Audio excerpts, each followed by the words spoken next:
شہزادوں نے ماؤ ماؤ جادوگر سے 2 کبوتر لیے اور محل میں واپس آ گئے۔ وہ بہت خوش تھے لیکن ڈر بھی رہے تھے کیونکہ شہزادی شلامہ تو بچی تھی، اس لیے اسے معلوم نہیں ہوا۔ لیکن یہ بڈھا کھوسٹ حکیم تو بہت تیز ترار ہے، ایسا نہ ہو کہ وہ انہیں پکڑ لے۔ شہزادے جب کمرے کے اندر داخل ہوئے تو ترکولی حکیم نے فوراً اپنی آنکھیں کھولی اور ان سے پوچھا، بیٹو، تم میرے کمرے میں کیا لینے آئے ہو؟ تمہارے ہاتھ میں یہ کبوتر کون سے ہیں؟ شہزادوں نے بتایا کہ ہم اس بلی کو بہت پسند کرتے ہیں جس کی وجہ سے ان کے لیے کھانا لے کر آئے ہیں۔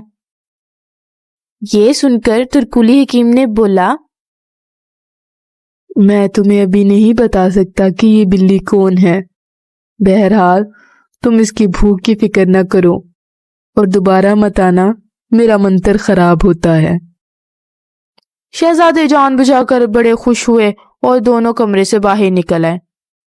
پھر وہ ماؤ ماؤ کے پاس گئے اور اس سے کہنے لگے، ماؤ ماؤ چاچا، ہماری قسمت اچھی تھی جو حکیم ترکولی کو ہم پر شک نہیں ہوا، ورنہ ہم پکڑے جاتے۔ لہٰذا آپ کوئی ایسا طریقہ بتائیں کہ سانپ بھی مر جائے اور لاٹھی بھی نہ ٹوٹے۔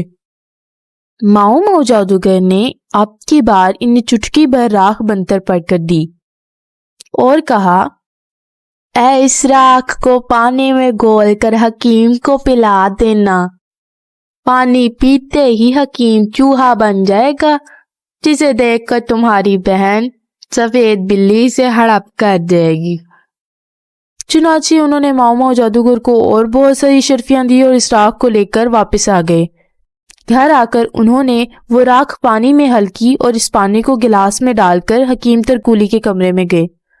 2 شہزادے کمرے میں داخل ہوئے اور حکیم ترکولی کو مخاطب کر کے بولے، حکیم چاچا، آپ اتنی دیر سے منتر پڑھ رہے ہیں، آپ کو پیاس لگی ہوگی، یہ لیں، پانی پی لیں اور اپنے حلق کو تر کریں۔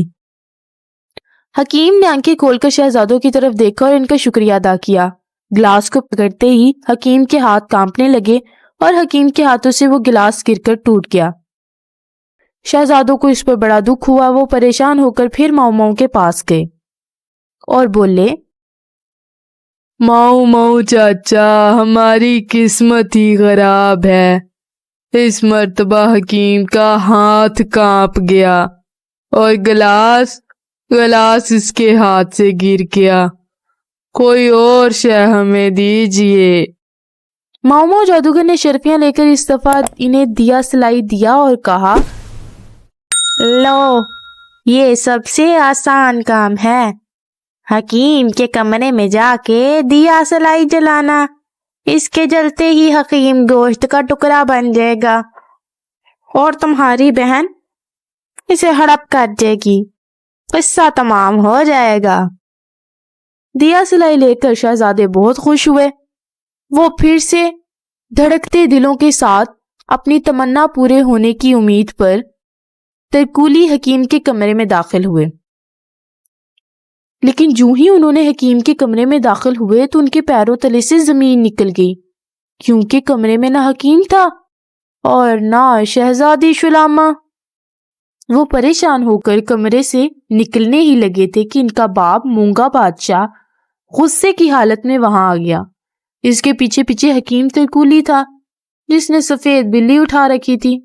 شہزادے اپنے باپ کو دیکھ کر کانپ اٹھے۔ پھر جو ہی اس کمرے میں ماؤ ماؤ جادوگر داخل ہوا، شہزادوں کی رہی سہی جان بھی نکل گئی۔ شہزادہ سمجھ گئے کہ ہماری سازش سب پر ظاہر ہو گئی ہے اور اب بادشاہ میں سزا دے گا۔ اسی وقت مونگا بادشاہ نے ان سب کو مخاطب ہو کے کہا، میرے بے رحم بچوں، تم نے اپنی بہن پر بہت ظلم کیا ہے، میں تمہیں کڑی سزا دوں گا۔ تب حکیم ترکولی نے ماؤ ماؤ جادوگر سے کہا کہ شہزادی شلامہ کو ٹھیک کرو۔ ماؤ ماؤ جادوگر کو بہت مار پڑ چکی تھی، اس لیے اس نے جلدی سے منہ آسمان کی طرف کر کے کوئی منتر پڑھا، جس کے پڑھتے ہی فضا میں وہی 2 کبوتر ظاہر ہوئے۔ جنہیں شہزادوں نے شہزادی کے سر پر گھمایا تھا۔ وہ آئے اور آ کر سفید بلی کے سر پر بیٹھ گئے۔ وہ سفید بلی دوبارہ شہزادی شلامہ بن گئی۔ شہزادی شلامہ نے اپنے بھائیوں کو معاف کر دیا، البتہ ماؤ جادوگر کو ملک سے نکال دیا گیا۔ پھر مونگا بادشاہ نے حکیم ترکولی کو بہت سا انعام دیا اور خوب پیار کیا۔